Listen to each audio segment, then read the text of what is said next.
Do you ever wonder what happens when the one person holding a family together suddenly disappears? Philomena, 29 years old, sits curled up on the couch in her small suburban Chicago apartment.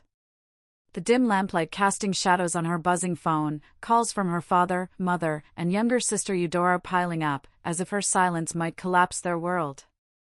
6 months ago, she quietly walked away from her family, cutting off all financial support, abandoning the role of family bank she'd carried since she was 17 years old. Now, messages filled with blame and pleas flood her phone, but Philomena doesn't respond. She feels freedom in her modest apartment, but as night falls, a haunting question lingers. Was she too cruel for choosing herself, or was this the only escape from a cycle of betrayal and exploitation? Those relentless calls were not just sounds. They were invisible threads, pulling her back to a past she had tried to bury, a past where she wasn't Philomena. The independent girl with a full scholarship to the University of Illinois, but a silent machine, keeping her family from falling into darkness. From the age of 17, while her friends dreamed of dates or summer vacations, Philomena pedaled through Chicago's chilly streets to a used bookstore, wiping shelves and counting change. Her first paycheck didn't go to dresses or coffee like her peers, it bought a second-hand laptop with a flickering screen, just good enough to keep up with schoolwork. If I don't take care of myself, no one will, she told herself, and that mantra became her guide, carrying her through long nights studying under a dim desk lamp. But her family, like a black hole, devoured her efforts without ever being satisfied. Her parents, who once taught her to tie her shoes and read books, now seemed to see her only through the lens of dollar signs. When the electric bill was late, her mom would call, "Philomena, can you help out a bit?" Just this once. When the water heater broke, her dad would text, "Send some money, it's cold in the house." And then there was Eudora, her 25-years-old sister, with platinum-dyed hair and dreams bigger than Chicago's skyline. Eudora dropped out of art school because they didn't get my vision, bouncing from barista jobs to online sales, only to end up unemployed.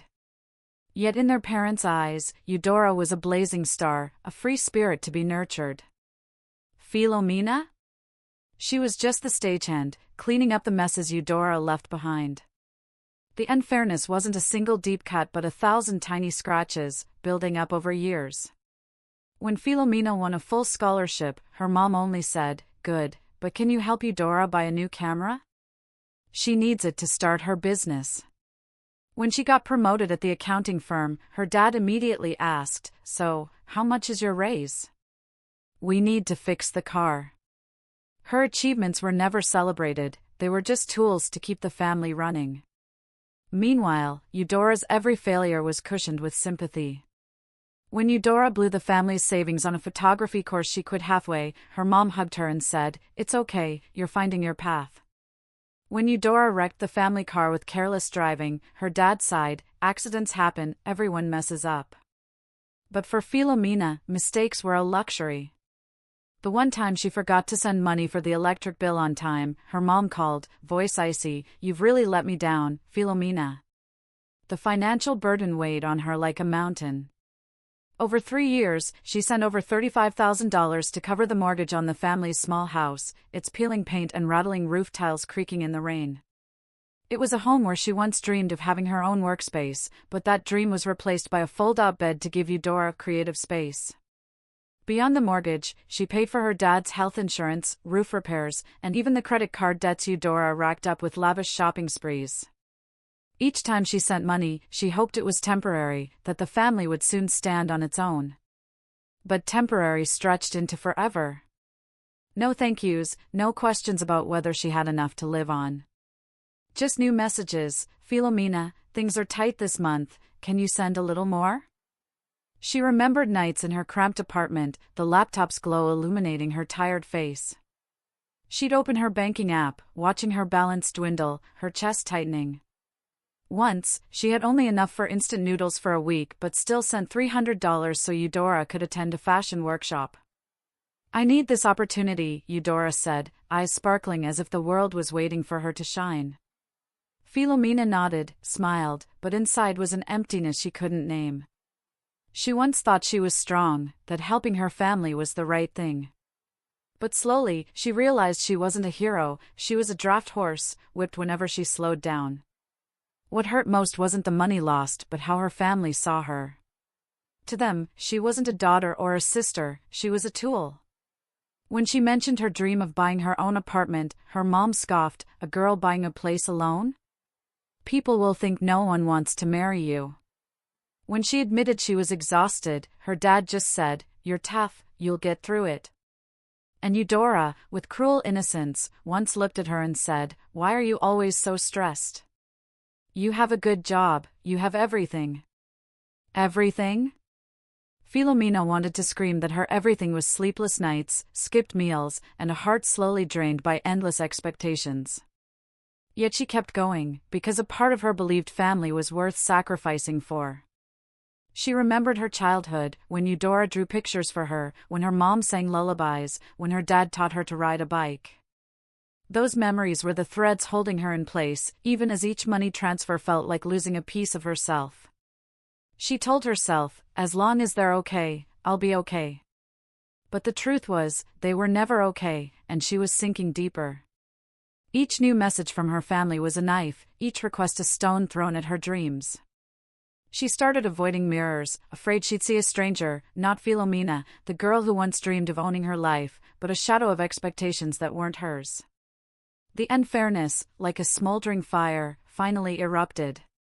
One evening, after sending $500 to cover the water bill, Eudora texted, "Sis, I need $200 more for photo editing software." This is a big break. Philomena stared at the message, her hands trembling. She thought of the days eating noodles, the apartment dream deferred, the times her mom said Eudora's name with pride she never got. For the first time, she didn't respond. She turned off her phone, lay on her bed, and let silent tears fall. That was the moment she realized, if she didn't stop, she'd forever be the one keeping the flame alive for others, while she herself burned to ashes. The small apartment on the outskirts of Chicago, with its creaky wooden floors and the faint smell of old paint, was where Philomena began to learn how to breathe again. But the messages from her family, her mother's pleading tone, her father's faint gravity, and Eudora's sharp accusations, were like stones hurled through the windows of her soul. One evening, as silver moonlight spilled across her coffee table, she received a text from her mom, "Philomena, the bank just sent a warning. The house is about to be foreclosed. You have to help now." The message was brief but heavy, like a boulder pressing against her chest. She stared at the screen, her fingers tracing the words, and for the first time, instead of rushing to send money, she paused. Something felt wrong. A cold instinct, as if she'd brushed against the edge of a buried secret. Philomena didn't sleep that night. She opened her laptop, its blue glow casting shadows on her face, now gaunt from months of living for others. With the precision of an accountant, she logged into the bank account she'd used to send mortgage payments for the family. She'd never checked the details before, why would she? They were her family, people she trusted to use the money for its intended purpose. But when the transaction history loaded, her heart seemed to stop. In the last 4 months, the $3,200 she'd sent hadn't gone toward the mortgage, not a single cent. Instead, there were large cash withdrawals, transfers to unfamiliar accounts, and a string of online purchases, clothes, electronics, even a plane ticket to Miami. The bank listed the mortgage as 9 months overdue, with an outstanding balance of $7,920. The account's status glared red, at risk of foreclosure. She closed the laptop, hands trembling, her breath coming in gasps as if she'd run through a storm. This wasn't just a mistake. It was betrayal. The money she'd sent, every dollar scraped together from overtime shifts and skipped meals, had been spent by her family, the people she loved most, like it was worthless. She thought of Eudora, beaming as she showed off new shoes, or her mom, eyes darting away whenever Philomena asked about bills. They all knew, but no one said anything. They let her believe she was saving the family home while they used her money to fuel their own delusions. The next morning, Philomena called the bank, her voice calm but icy. After verifying her identity, the banker confirmed, no mortgage payments have been made on this account since the start of the year. It's been sent to collections. She hung up, standing in her small apartment, feeling the floor collapse beneath her, not because the family home might be lost, she'd stopped thinking of it as her home, but because the trust she'd placed in them had been shattered. She recalled her mom's words, "Without you, we'd have nothing." Those words, once her motivation to sacrifice, now felt like a scripted performance to keep her enslaved. She didn't confront them right away. She needed time to process, to keep her heart from breaking entirely. But her family gave her no such chance.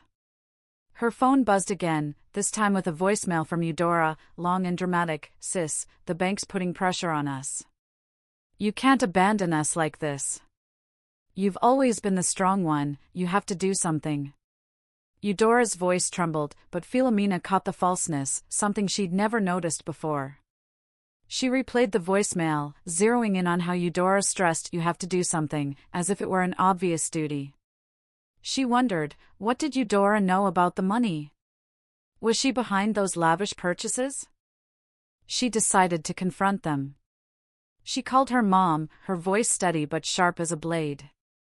"Mom, I checked the bank account. The money I sent didn't go to the mortgage." "Where did it go?" Silence. A pause so long she could hear her mom's breathing over the line. Then her mom stammered, "Don't misunderstand. We were struggling, so we had to use it for other things." Philomena gripped the phone tighter. Other things? Like shopping? Or plane tickets? Her dad cut in, his voice low but harsh. "Don't talk to your mother like that. We're family, Philomena.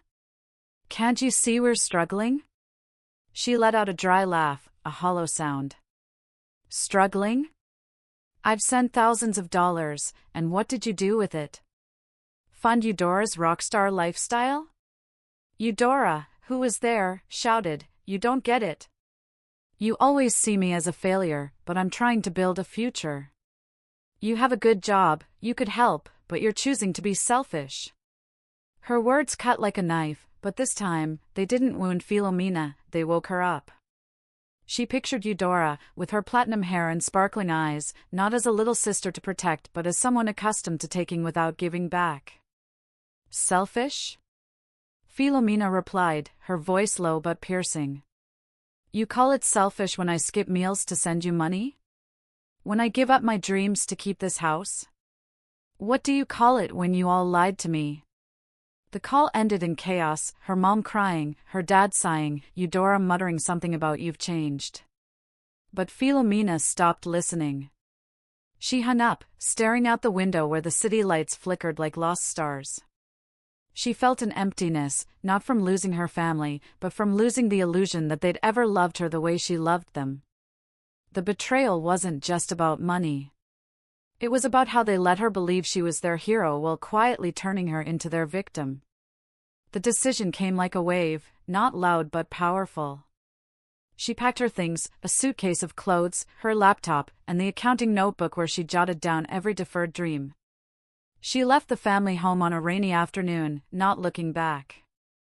Stepping into her new apartment, she felt something unfamiliar, freedom.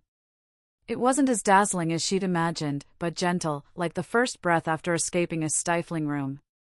She blocked her family's numbers, not out of anger, but because she knew, without boundaries, she'd be dragged back into their vortex. That night, lying on the single bed in her small apartment, Philomena stared at the ceiling, where streetlights cast faint, shimmering patterns. She didn't cry. She only whispered to herself, "I deserve better than this."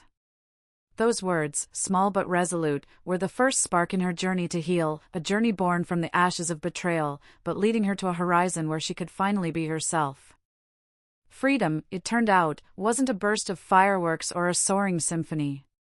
For Philomena, it was the sound of a quiet morning, when the alarm clock rang without being interrupted by desperate texts, when she could brew a cup of coffee and let Chicago's sunlight glint off the mug's edge without dreading a call that would shatter the moment.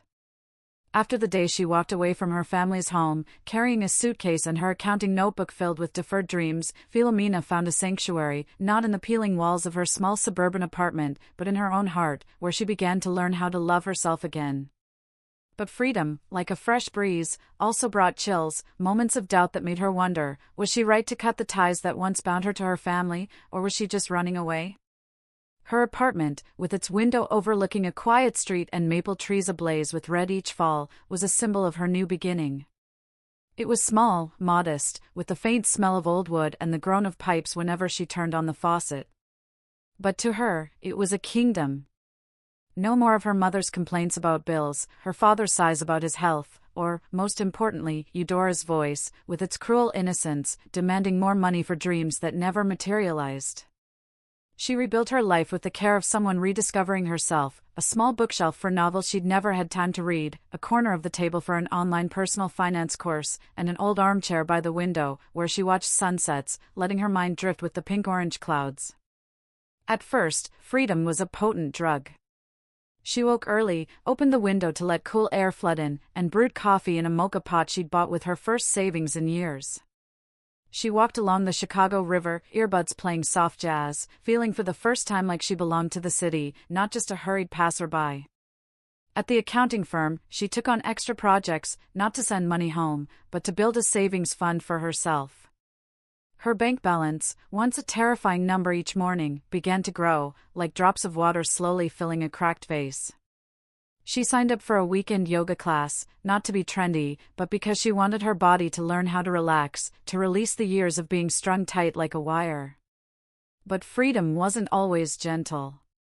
When night fell, when the neon lights outside faded, the apartment grew too quiet, and thoughts crept in.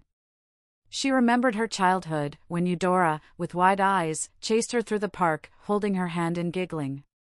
She remembered her mom, with tightly braided hair and rough hands, cooking her favorite lentil soup on cold winter days. She remembered her dad, with his rare but warm smile when she brought home a report card full of A's. Those memories, like shards of broken glass, were both beautiful and sharp, making her wonder, had she been too hasty in blocking their numbers, in letting the family home, where she once dreamed of her own workspace, face foreclosure? Her family didn't let her be. Though she blocked their numbers, they reached out through emails, new phone numbers, even old acquaintances. One afternoon, as she left the office, a text from her mom appeared, "Filomena, your father's in the hospital with back pain. You can't keep ignoring us." The message was short but enough to make her stop amid the bustling crowd, her breath catching. She reread it, searching for truth, but all she saw was a familiar tactic, fear and guilt woven to pull her back. The next day, Eudora left a voicemail, her voice trembling but edged with ice. "Sis, I didn't think you'd turn into this kind of person. You think abandoning your family will make you happy? You'll regret this, Filomena." Eudora's words were an arrow, not because they were true, but because they echoed the years she'd believed her happiness depended on their approval. She didn't respond, but those words planted seeds of doubt. She began to question herself, especially on sleepless nights when streetlights cast wordless questions on her ceiling. Had she been too harsh? Could she find a way to help them without losing herself? She thought of the family home, with its weathered porch where she used to read, and wondered what would happen if the bank took it. Would she carry guilt like a shadow for the rest of her life? She opened her email, rereading old messages, searching for a sign that her family had ever seen her as a daughter, a sister, not just a cash machine. But all she found were demands, accusations, and not once a thank you or a simple, "Are you okay?" Those painful moments of doubt, though, were also a catalyst for clarity. One evening, as a light rain blurred her window, Filomena sat with a notebook. She wrote, not to send to anyone, but to free the thoughts caging her. She wrote about the years she'd lived as a stranger in her own family, about the dreams she'd shelved, and about Eudora, her sister, once her best friend, now a shadow of selfishness. She wrote, "I didn't abandon them. I just stopped letting them abandon me." Closing the notebook, she felt lighter, as if she'd released a birdcage into the sky. She began building new habits to fill the void her family left. She joined a book club, finding joy in conversations about novels where no one demanded a price. She grew a small cactus on her windowsill, tending it with the care she once gave her family. Each small step, from saving for a short trip to learning to cook her favorite pasta, was a brick in the life she deserved. But deep down, she knew this journey wasn't over. Philomena's freedom, like a newly kindled flame, warmed the days she spent in her small apartment, where Chicago's sunlight glinted off her cactus and the open pages of her books.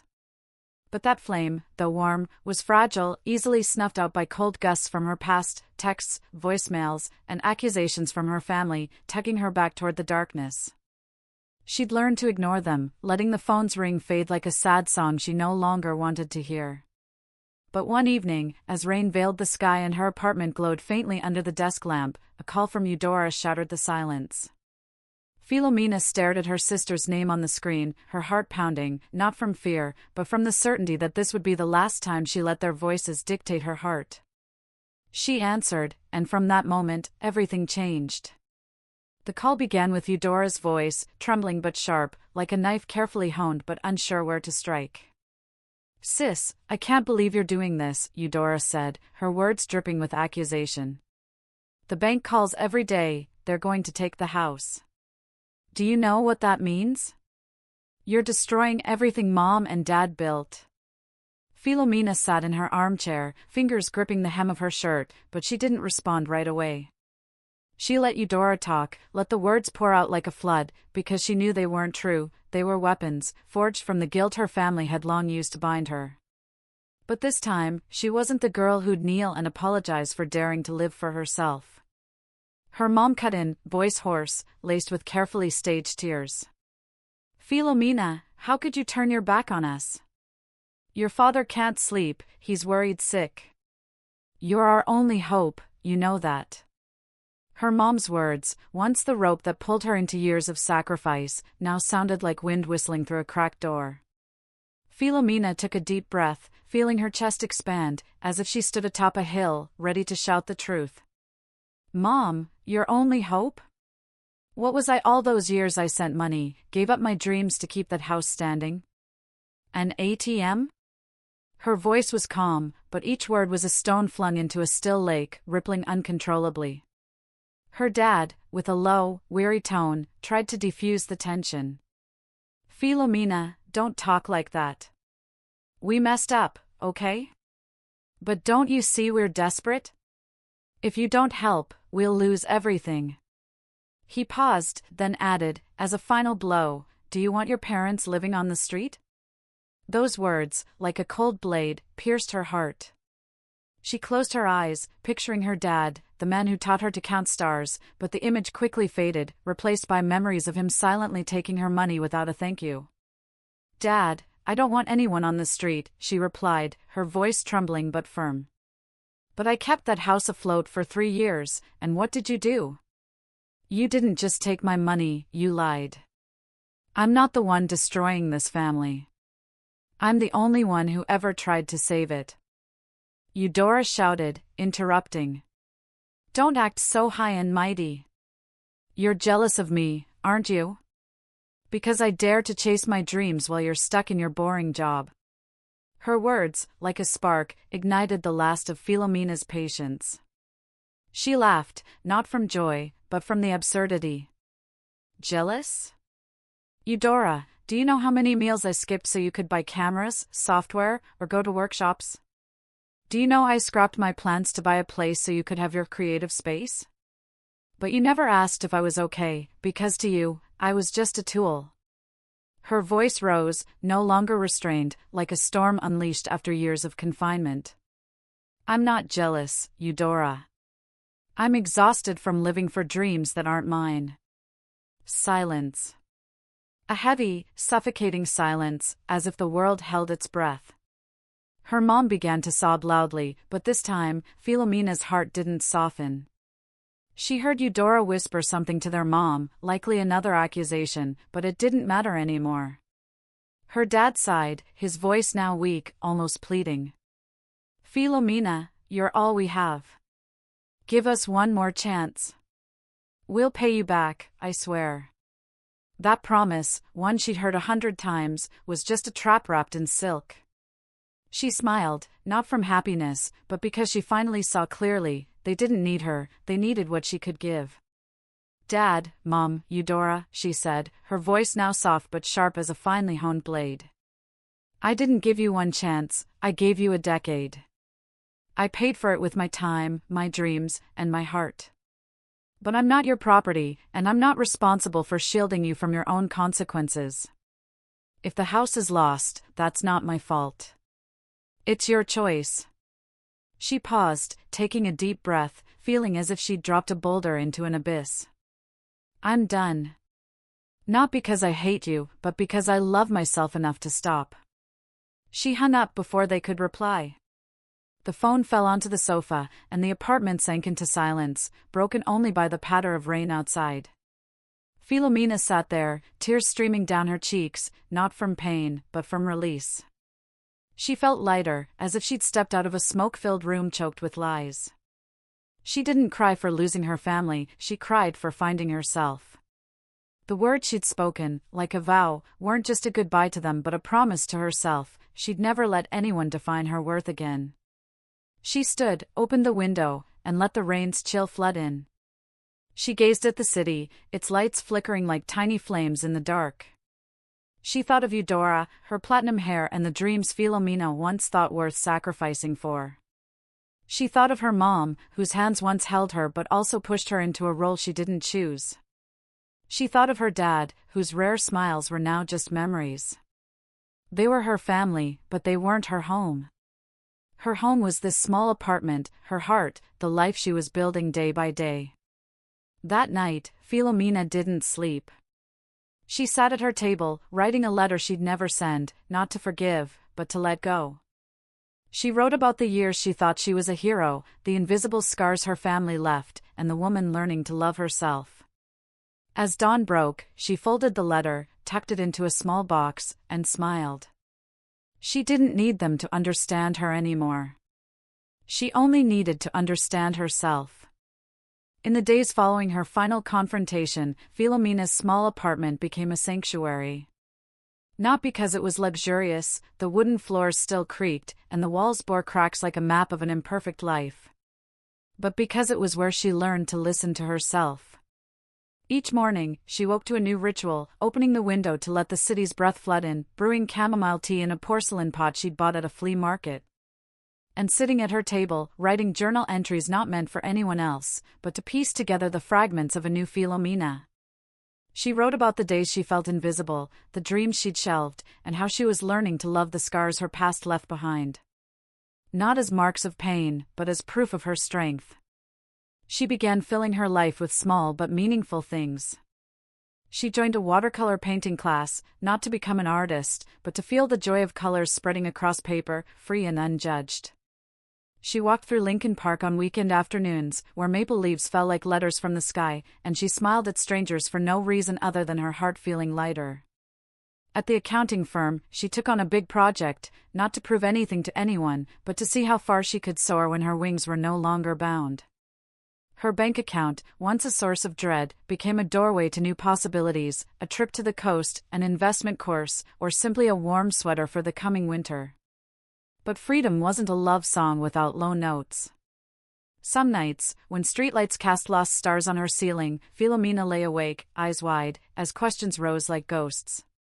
She thought of the family home, its weathered porch where she once daydreamed, and wondered what would happen if the bank took it. Would her mom find a new place to hang the painting Filomena made as a child? Would her dad still tell stories of his youth over coffee? And Eudora, her platinum-haired sister with burning dreams, would she ever realize she'd lost not just money, but the sister who once loved her unconditionally? Those questions, like waves, sometimes left her breathless, making her wonder if she'd been too harsh, if there was a way to help them without losing herself. She opened her wooden box, reread the letter she wrote that night, and realized the answer didn't lie in going back, but in moving forward. Her family, though once her sky, had chosen to clip her wings to keep her close. But she didn't hate them. She was just sad, a gentle sadness, like looking at a faded old painting. She missed Eudora, not the woman who lied to protect her dreams, but the little girl who held her hand in the park, giggling as they splashed through puddles. She missed her mom, not the woman who turned her into a tool, but the one who sang her to sleep. She missed her dad, not the man who stayed silent when she needed thanks, but the one who taught her to see the stars. Those memories she kept, not to be tethered, but to remind her that love doesn't mean sacrificing everything. Filomena began sharing her story, not for validation, but to find other souls who'd walked her path. She posted on an online forum where strangers shared tales of family burdens, boundaries set, and scars carried. She wrote about her journey, from the invisible girl in her family to the woman learning to stand tall under her own sky. She ended with a question, not for answers, but to be heard. I chose to live for myself, but is there a cost I haven't seen? Has anyone else been called selfish for saying no? Has anyone cut the ropes to fly, then wondered if they flew too far? Her question, like a leaf falling on a lake, sent invisible ripples, connecting her to people she'd never met.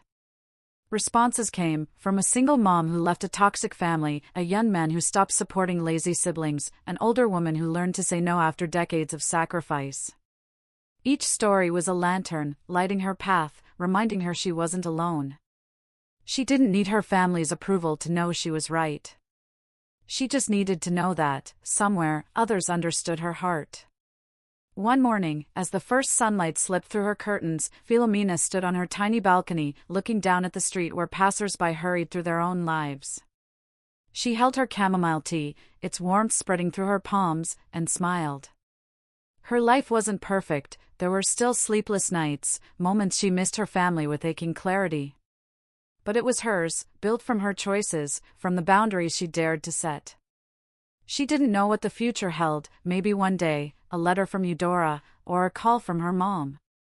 But she knew one thing, she'd never let anyone define her worth again. She stepped back inside, set her tea down, and opened her journal. She wrote a single line, "Freedom isn't a destination. It's the path I choose every day." Then she closed the notebook, left the apartment, and stepped into a new day, one where she didn't just live, but truly belonged to herself. Filomena's freedom began with a question: what happens when the one holding up an entire family disappears? Now, standing on her small apartment balcony, Chicago's sunlight embracing her, she answers, freedom is choosing herself, even if the cost is lonely nights. Her story is a reminder, family love isn't endless sacrifice, but boundaries drawn with self-respect. Have you ever set a boundary to protect your heart? Share your thoughts in the comments below, hit like if her story touched you, and subscribe to join us in exploring more inspiring journeys. Your support is the spark that keeps us telling stories that move the soul.